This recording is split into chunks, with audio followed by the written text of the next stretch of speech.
দর্শক, আমরা শুরু করতে যাচ্ছি পারাজানভের চলচ্চিত্র শেকড় অনুসন্ধানের যাত্রা শিরোনামে দৃশ্য শব্দের বিশেষ একটি সিরিজ। সের্গেই পারাজানভকে নিয়ে বাংলা ভাষায় লেখালেখি খুবই কম। বাংলায় তার চলচ্চিত্র বিশ্লেষণ নিয়ে ভিডিও তো নেই, অথচ পারাজানভ দুনিয়ার শ্রেষ্ঠ চলচ্চিত্রকারদের একজন। দৃশ্য শব্দের এই সিরিজে আমরা পারাজানভের চলচ্চিত্র যাত্রা, চলচ্চিত্রের ভাষা নির্মাণ ও তার ছবির নানা দিক নিয়ে বিস্তারিত আলাপ করব। আমরা আশা করি দৃশ্য শব্দের দেখানো পথ ধরে বাংলা ভাষায় পারাজানভকে নিয়ে চর্চার আগ্রহ বাড়বে, কারণ চলচ্চিত্রে নিজেদের ভাষা নির্মাণে পারাজানভের যে অনন্য ভূমিকা, সেটা আমাদের বাস্তবতায় আজও প্রবলভাবে প্রাসঙ্গিক। এই সিরিজের স্ক্রিপ্টগুলোর একটি লিখিত সংস্করণ প্রবন্ধ আকারে প্রকাশিত হবে, চাইলে সেখান থেকেও পড়ে নিতে পারেন মূল লেখাটি। লিঙ্ক দেওয়া থাকবে ডেসক্রিপশনে। শুরু করছি প্রথম পর্ব। ফেদেরিকো ফেলিনি তাকে জাদুকর বলে মনে করতেন। আন্তোনিওনি তাকে সমসাময়িক শ্রেষ্ঠ চলচ্চিত্রকার বলে অভিহিত করেছিলেন। গোদার বলেছিলেন, চলচ্চিত্রের যে মন্দিরে দৃশ্য, আলো আর বাস্তবতা খেলা করে, তিনি ছিলেন সেই মন্দিরের অধিপতি। আন্দ্রেই তার্কোভস্কি বলেছিলেন, আমি সবসময় অসীম কৃতজ্ঞতা ও আনন্দের সাথে তার চলচ্চিত্রের কথা স্মরণ করি। তার চিন্তার ধরন, বৈপরীত্য, কাব্যিক সৌন্দর্যকে আঁকড়ে ধরার ক্ষমতা আমাকে বরাবরই মুগ্ধ করে। মিখাইল তারতানভ বলেছিলেন, গ্রিফিথ ও আইজেনস্টাইনের পর তিনিই তৃতীয় ব্যক্তি যিনি চলচ্চিত্রে একটি বৈপ্লবিক ভাষার জন্ম দিয়েছেন। এই কিংবদন্তি চলচ্চিত্রকাররা যার জন্য এমন স্তুতি করছেন, তিনি সের্গেই পারাজানভ, আর্মেনীয় বংশোদ্ভূত সোভিয়েত চলচ্চিত্রকার। অবশ্য তাকে সোভিয়েত চলচ্চিত্রকার বললে তার নামের প্রতি সুবিচার করা হয় না, কারণ তিনি কখনোই সোভিয়েত ইউনিয়নের চাহিদা মতো চলচ্চিত্র নির্মাণ করেননি। সমগ্র চলচ্চিত্রের ইতিহাসে সের্গেই পারাজানভের অনন্য অবদানকে যেভাবে সেলিব্রেট করার কথা ছিল, তা কমই হয়েছে। এত গুরুত্বপূর্ণ একজন চলচ্চিত্রকারকে নিয়ে বাংলা ভাষা তো বটেই, ইংরেজিতেও লেখালেখি ও আলোচনা তুলনামূলক কম। অধিকাংশ লোক পারাজানভকে সোভিয়েত চলচ্চিত্র নির্মাতা হিসাবে জানলেও তার জীবন ও চলচ্চিত্র আর্মেনীয়, জর্জিয়, ইউক্রেনীয় এবং আজারবাইজানীয় সংস্কৃতিতে আবর্তিত হয়েছে। ককেশীয় লোকসাহিত্য, মৌখিক গল্প বা ওরাল হিস্ট্রি এবং মানুষের জীবনচর্চা থেকে উদ্ভূত সাংস্কৃতিক উপাদানগুলো পারাজানভ এবং এই অঞ্চলের নিজস্ব চলচ্চিত্র ভাষা সৃষ্টিতে বড় ভূমিকা রেখেছে।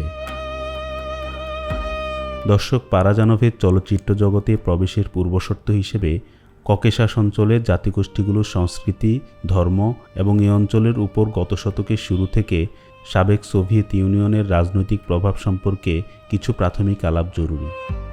পারাজানভের মাতৃ ও পিতৃভূমি জর্জিয়া ও আর্মেনিয়ার ধর্মীয় বিশ্বাস ছিল খ্রিস্ট ধর্মকেন্দ্রিক। আর্মেনিয়া বিশ্বের প্রাচীনতম খ্রিস্টান রাষ্ট্রগুলোর একটি। জর্জিয়া ও মধ্যযুগে ছিল অর্থোডক্স খ্রিস্টীয় রাজ্য।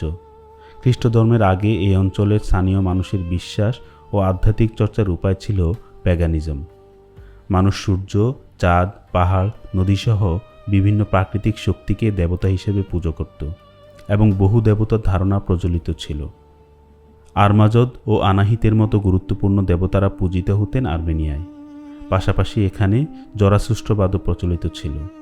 যিশুর মৃত্যুর পর প্রথম শতক থেকেই এখানে খ্রিস্টধর্ম প্রভাব বিস্তার করতে শুরু করে, তবে স্থানীয় বিশ্বাস, ধর্মীয় রীতিনীতি নির্বিবাদেই বহাল ছিল।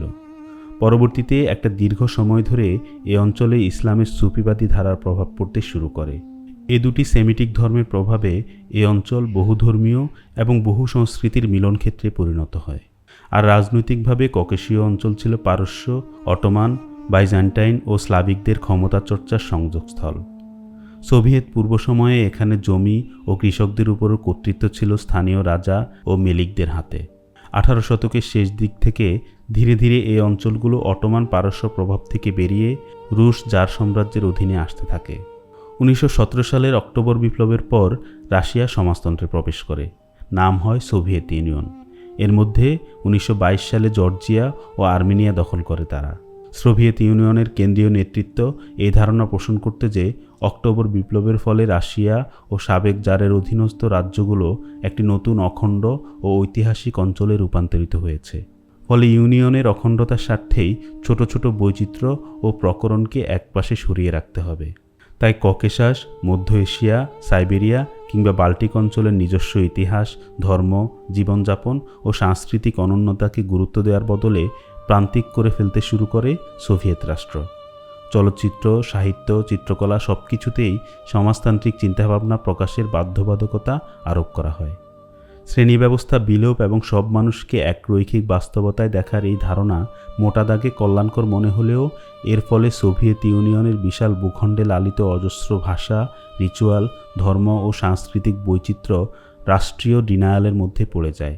প্রতিক্রিয়া হিসেবে ধীরে ধীরে এখানকার অধিবাসীদের মধ্যে জাতীয়তাবাদী চেতনার উত্থান ঘটে এবং ভাষা, ইতিহাস ও লোকজ ঐতিহ্যকে জাতীয় পরিচয়ের ভিত্তি হিসেবে পুনর্নির্মাণের চেষ্টা শুরু হয়, যা চলচ্চিত্রেও চলে আসে অবধারিতভাবে।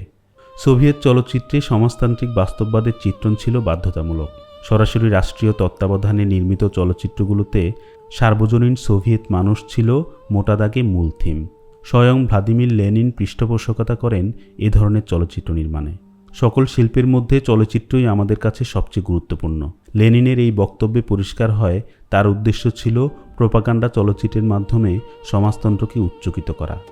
তবে প্রোপাগান্ডার প্রয়োজনেই পুদভকিন, জিগাভার্তভ, লেভ কুলেশভ, দভজঙ্কো, সের্গেই আইজেনস্টাইনরা সোভিয়েত চলচ্চিত্রে নতুন ভাষার জন্ম দেন, যা দুনিয়ার বাদবাকি অঞ্চলের চলচ্চিত্র ভাষাতেও বড় ধরনের পরিবর্তন নিয়ে আসে।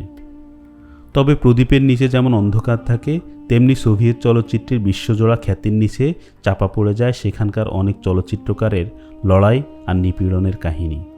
60-এর দশক থেকে অনেক চলচ্চিত্রকার রাষ্ট্রীয় নিয়মনীতিকে পাশ কাটিয়ে নিজেদের নান্দনিক ভাবনা এবং জাতিগত পরিচয়কে গুরুত্ব দিয়ে চলচ্চিত্র নির্মাণ শুরু করেন। পারাজানভ ছিলেন এই দলের প্রধান মুখ। তিনি সোভিয়েত রাষ্ট্রের বাধা ডিঙিয়ে ককেশীয় মানুষের মুখে মুখে ফেরা লোককাহিনী, বিশ্বাস ও রিচুয়ালকে তার চলচ্চিত্রের প্রধান প্রকাশভঙ্গি হিসেবে গ্রহণ করেন। ক্রমে ক্রমে সেটাই এ ধরনের চলচ্চিত্রকারদের জন্য কাল হয়ে দাঁড়ায়।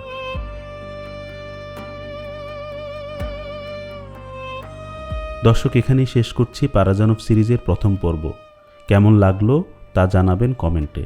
কথা হবে পরের পর্বে। ধন্যবাদ।